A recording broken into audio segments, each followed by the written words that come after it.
Hey guys, I'm Blake. This is Katie. This is our shop. This is our gym. This is Dominion Strength Training. And today we're going to be talking about belts in general, how we make them, what we make them out of, and specifically the starting strength single ply and double ply belts. We met in Atlanta. We're both from that area. I worked at the CDC, and I was a microbiologist and working out at a CrossFit gym. So I worked as a mechanical engineer. I was also really into CrossFit. Pretty quickly figured out that I am no good at metcons whatsoever. But compared to the other people there, I was reasonably strong. I started specializing in weight training, and one of the first things I came around to needing was a belt. And that's kind of how this started.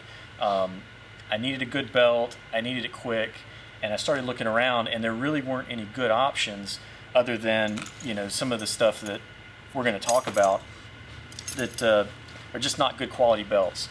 The good stuff that you could buy, you'd have to wait a very long time for. 6-8 weeks, depending on what it was. And I just couldn't figure out why there wasn't a good option that you could also get fast. Maybe it's limited in the options or something like that, but it's still a high quality belt. We started actually sourcing a belt. This is one of the original ones, sourcing them overseas, having them shipped to us, and then we would ship them out to customers. That worked for a little while. The problem with the overseas suppliers is the consistency of the quality. So we ended up about 2 years into this getting a shipment of belts at Christmas time, 100% of which had rust completely on all the hardware. Yeah. So the rivets were rusted up, the buckles were rusted up, and we had 1,000 belts that we couldn't sell the first one of. So that Christmas we spent in our friend's garage with no heat in Georgia, so it was freezing outside, using their drill press to drill out every one of these rivets, which Katie did the lion's share of. I think I drilled, I'd never, as a microbiologist, I had never used even a drill, which Blake realized once we started making belts together that I had no skills as far as that goes, but we had to kind of learn quickly. And after repairing 1,000 of them, I think I jokingly said, I'm so upset by the quality and the quality control, we could make this better ourselves. And Blake took that. At that point, it was kind of a decision. Yeah. Is Dominion Strength still going to be a thing, or is it just going to go away? Yeah. Either way, the overseas thing was not going to work. After spending Christmas replacing hardware on 1,000 belts, we're like, no matter what, we're not going through this again. So we started thinking, could we make this ourselves? Is there enough of a business here that we could do this ourselves? It would have to be full-time. Could it pay us enough? And it's taken us a long while. We've been here in this shop a little over 2 years now, but we're now at a point that we're doing enough volume in the belts that both of us were able to quit our jobs, and we're making these belts full-time.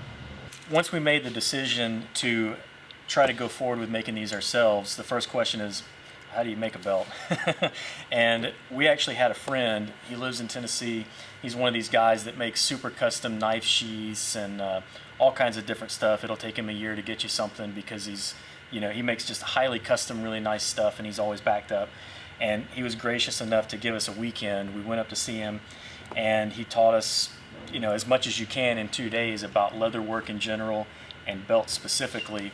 And just from there, a lot of buying raw material and practice and screw-ups on our end, we eventually got to the point where we can make, what you see now.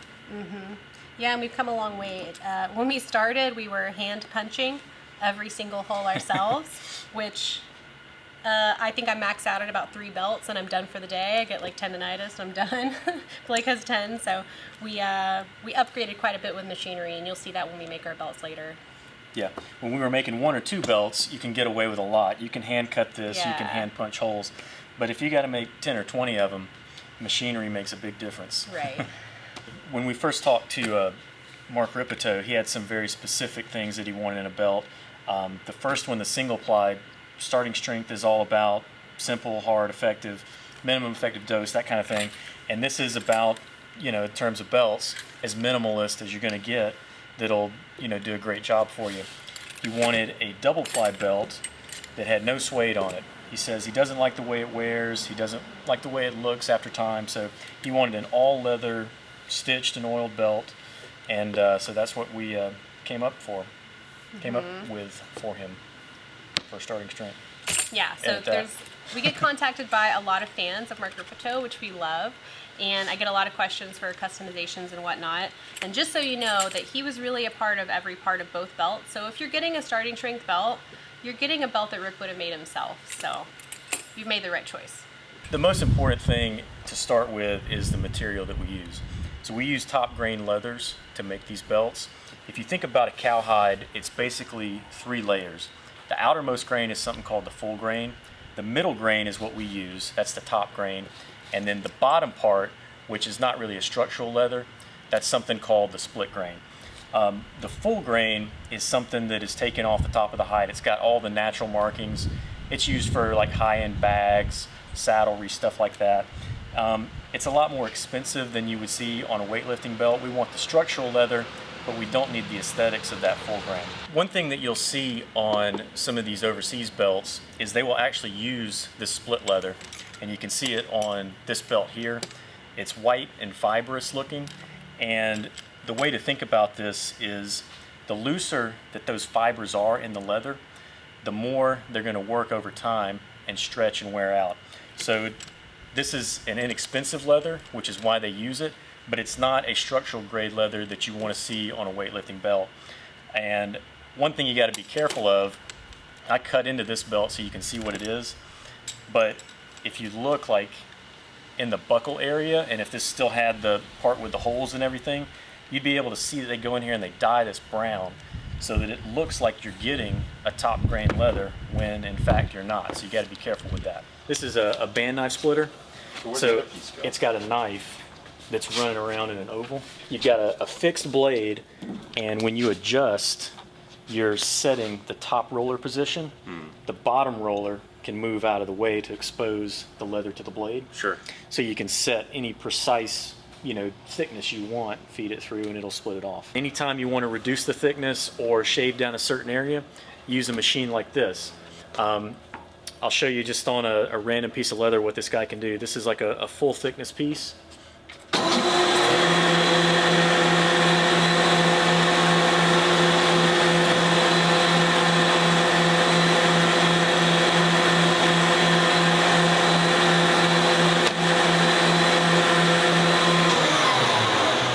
So this guy is just an easy way to take a piece of leather down to any thickness you want without having to do a bunch of stuff by hand. Yeah, so now we're going to oil these guys up.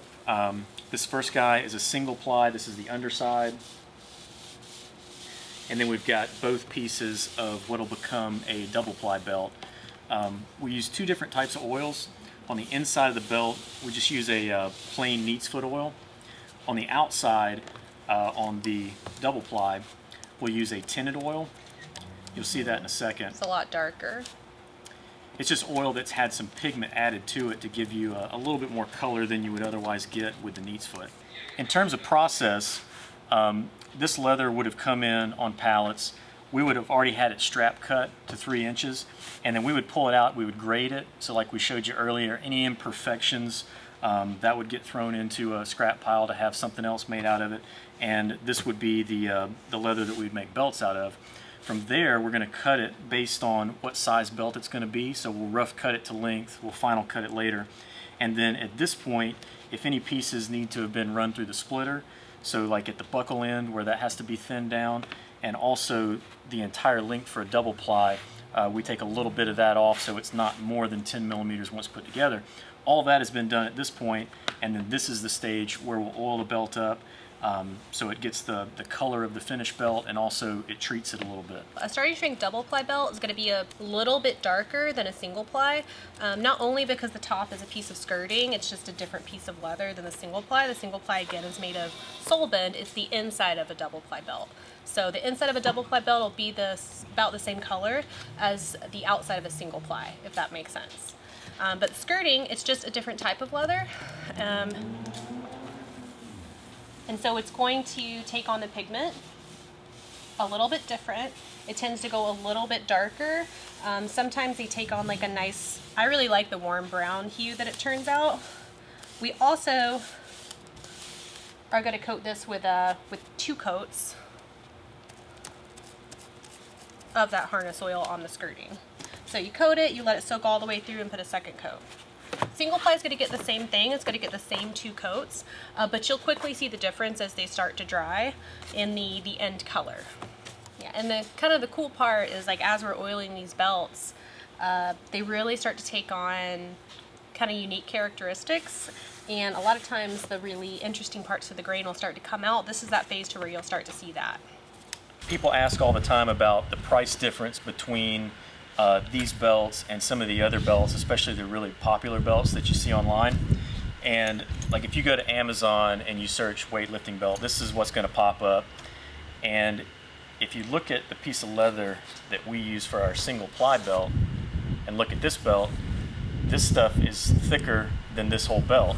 And again, they've dyed this brown here. This is actually made out of the same split leather of this other guy that I showed you. So it's a lot cheaper, but what you're getting is also a lot different. It's important to know that. There are other differences too. If you look at the buckle that they use, there's a seam in this roller, and what'll happen is, as you use this, this will start to open up at the edges, and as that rolls along your belt, it's going to tear up your belt over time. And so what we have is a roller that's just seamless. There's no seam in it. You can also tell just the gauge of the steel that they use on the pins is completely different. The rivets, what they use here, this is like a decorative, I call them button rivets. On this other guy, I've actually taken a screwdriver and popped a couple of those off. And if you look at what those are, this is just a small piece of, I think it's aluminum, and it's really just a small decorative rivet meant to be used on a bag or something like that, versus the pop rivets that we use on our guys. All right, so after we've oiled it on the double ply, the next step is to glue these two.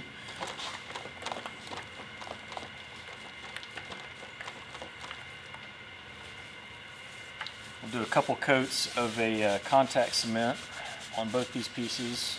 In the beginning, when we talked to Rip, he actually wanted us to try to make a belt without using any glue at all, because the glue does add a little bit of stiffness. In the end, we talked him out of it because of all the other downstream problems that come with that. If you can imagine trying to hold 2 of these together with no glue while you punch a bunch of holes and then keep those holes lined up while you sew the belt, you can see why you need something to stick this together. On the leather belt, the glue does less of a job of holding it together after the belt is sewn, whereas on a suede belt, suede can peel, leather can't. So the glue is much more critical, say, on a suede belt than it is on a leather belt, but we still do use the glue to hold it together. After the glue dries, we'll stick these guys together.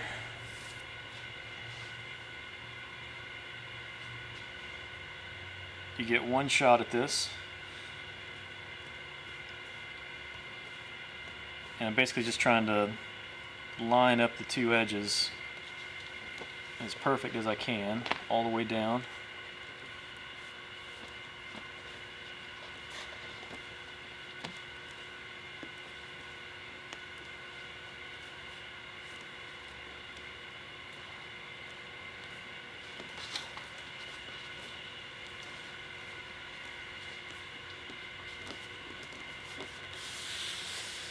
Alright, so once you get that stuck, come back with a little bit of pressure. Make sure it's really stuck. The next step after this will be to sand this edge down. Like I said before, it's impossible to get it absolutely perfect, so we'll sand and finish this so it's nice and smooth, and then we'll take it over to the clicker press and punch out all the holes at both ends. In terms of what we use to make these belts, it's a little bit different between the single ply and the double ply. The single ply, as it sounds, is a single piece of leather. It starts out as this piece of, it's called sole bend, So shoe sole leather, and bend just refers to the part of the hide that it's cut from. And this will end up being edged, holes punched. We'll use a machine that I'll show you later to actually thin down this area so we can fold it around the buckle, and it's assembled out of this single piece of leather. The double ply takes this same piece of leather that we used on the single ply, and we made it up with another piece of top grain leather called skirting. And this becomes the outside piece. The sole bend for the single ply becomes the inside piece. And these will be glued and sewn together, and then holes punched, ends cut, similar to the single ply. All right, so once your belt is glued up or oiled up in the case of a single ply, we're ready to click and basically click out the shapes of the belt, right? So the buckle end and then where all your holes are. We use that using a clicker press and clicker dies. So these we've had made. This kind of looks like the buckle end of your belt before we fold it over and attach all that hardware. And then we've got a separate end with all your holes, and like that billet end, this is where that starting strength logo is going to go later. All right, I'm going to click the single ply first.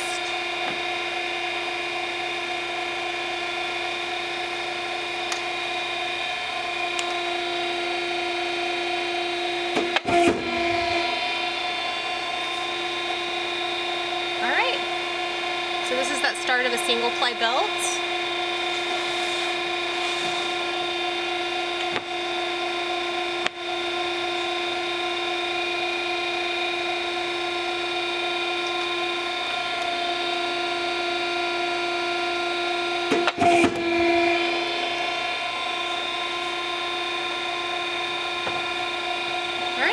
And your double ply, ready to go?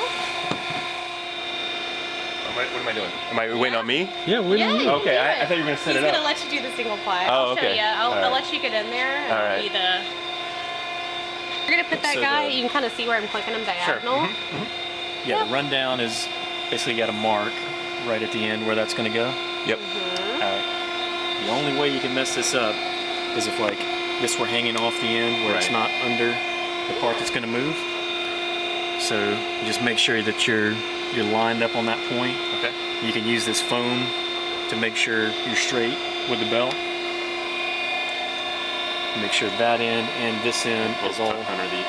all up under there, and you got it set. So basically, once you get it like you want it, you swing that around, ride the buttons all the way down, don't let go, and it'll release, and then you can let go of the buttons. Okay. Yeah. How many? What's the PSI?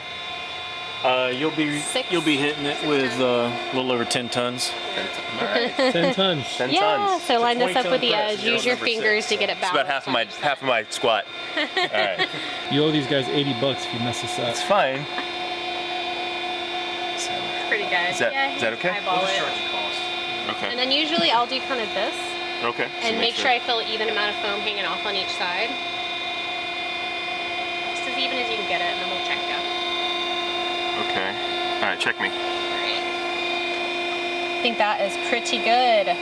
Double check that it's over Sure. every part of your belt and your die. And then you double click at the same time and it'll do it for you. Awesome. The end comes off clean. That's a good sign. Do we do anything with this? We can hang on to it to test out the Yeah. stand. Give you a dry run on that. Okay. You need to sell that. After sanding the edge and punching all the holes out, we're left with kind of a sharp edge on these belts, and so we want to just round that over to give a nice smooth edge here. We've got several different hand tools that we use. This first guy is just kind of what's called a common edger. It's good for doing your long straight lines. And then we've got other kinds, this little guy with a hole in it, it's called a bissonette, and that's better for going around any curves or anything like that.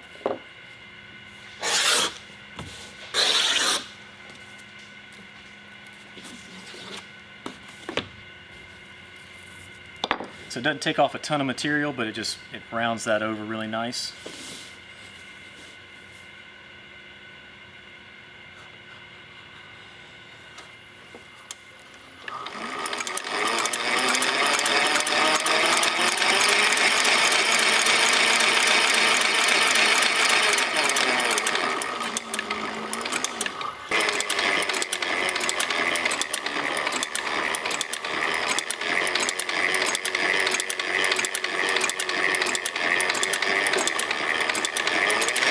this. We got good stitches on top. There's no missed stitches. There's no thread breaks or thread fraying or anything. And then same thing on the bottom. None of the stitches have popped out or showing. So far so good.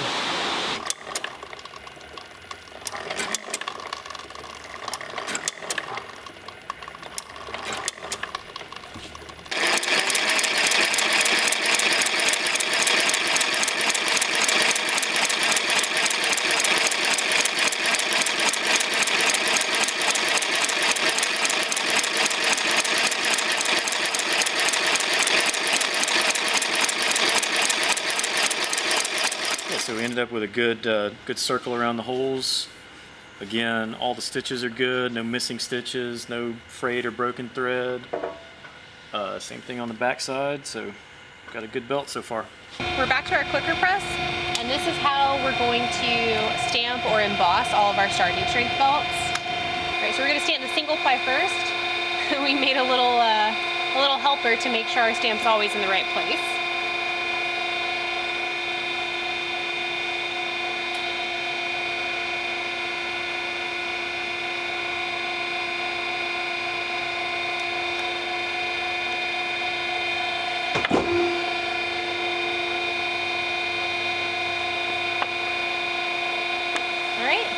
And then you get a nice fresh starting strength belt. And at this point, this single ply is ready to be made.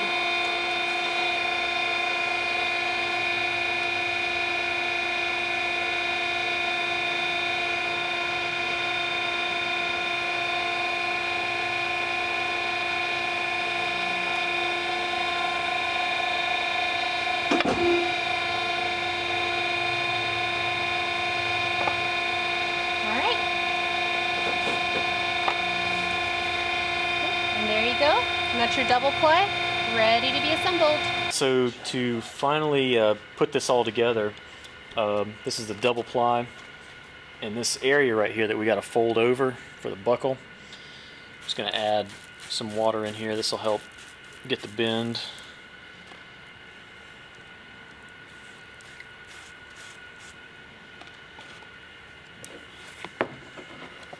We'll add a little bit of water to the top side too.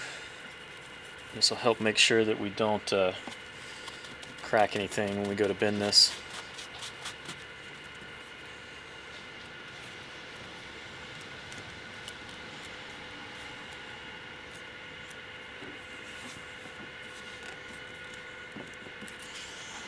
All right.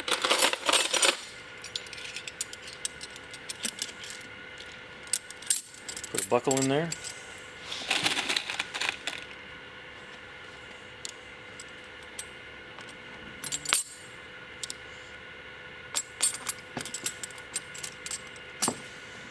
Couple of rivets.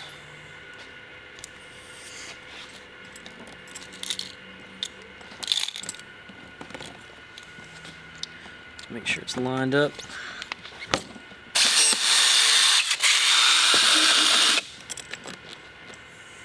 Second one.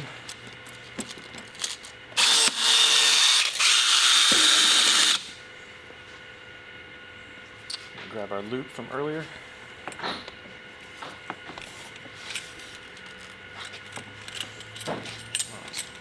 Pick this up and make sure we get it shoved up there and make sure it's good and in the center.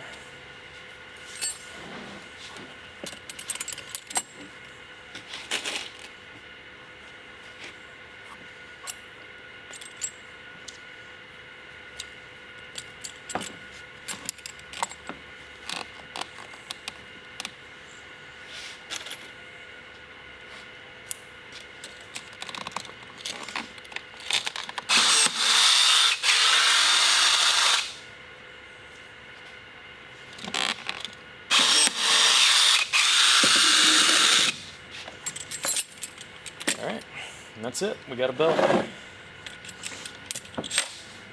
We really are a small business when we say that Blake and I hand make every belt, which is what you'll get if you get an email from us.